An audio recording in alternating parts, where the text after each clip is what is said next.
My absolute top favourite books I read in 2024.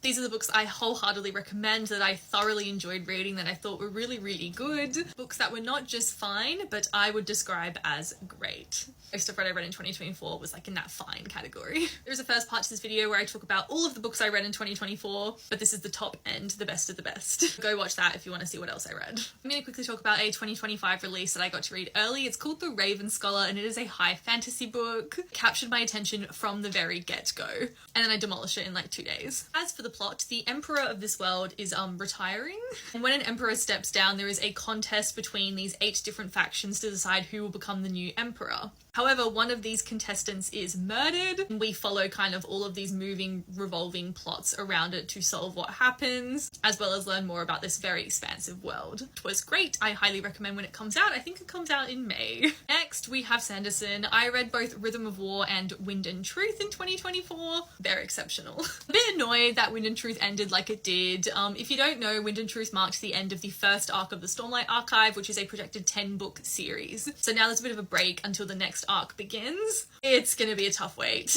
But Sanderson is a machine, so like we will get the books eventually. I just have to exercise patience. I think the Stormlight Archive is an amazing fantasy series. I think Kaladin, specifically one of the characters in it, is an all-time great character. Well worth the read if you haven't started it. The Weeds by B.K. Borison. I really love this romance book. I'm not sure why it resonated so much with me. I had a really bad breakup earlier in 2024, so it took a long time for me to actually read romance books again. And something in B.K. Borison's romances make me think that, you know, I will be okay. In actual fact, I will fall in love again. And I really resonated with In the Weeds. It is a romance book between a grumpy farmer and an influencer. And the influencer realizes she's deeply unhappy. And so she goes back to the last place she was happy, which is in Lovelight Farms, which is where Beckett lives. Two also had a one-night stand not too long ago, and they both can't get each other out of their heads. And I loved it. We're up to my top 3, just like that. In third, I'm putting Not Another Love Song by Julie Soto. Her rom-coms for me are on a completely different level to everything else on the playing field.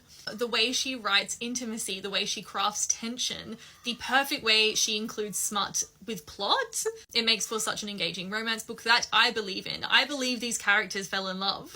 It is a romance between 2 rival classical musicians who are competing for first chair in their orchestra. It's hot, steamy, romantic, addictive, a great romance read. Second and first are kind of interchangeable, and I'm kind of cheating a bit because one of them is a 2025 release. I could just wait to include it in next year's countdown, which I probably will do anyway. So consider them interchangeable for my 1 and 2 spot. Night and the Moth by Rachel Gillig. I want a romantic fantasy. This is exactly what I want. I want a hot knight who is pathetically yearning over the main character.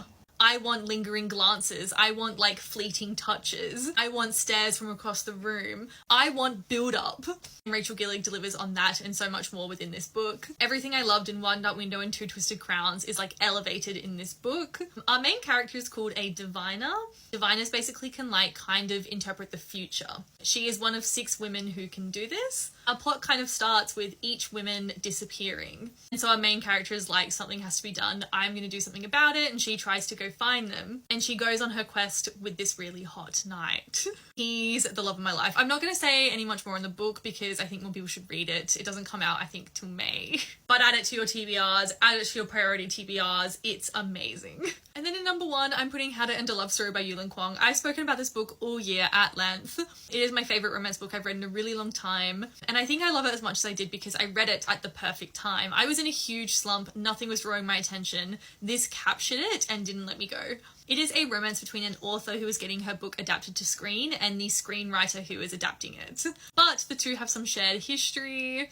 Bit traumatic on each side. They kind of hate each other. They hate themselves. So they're trying to figure out how to navigate all of that while realizing they have this inescapable attraction for each other. Kwong is adapting 2 Emily Henry books to screen. I think she wrote the screenplay for People We Meet on Vacation, and she's going to be directing Beach Read.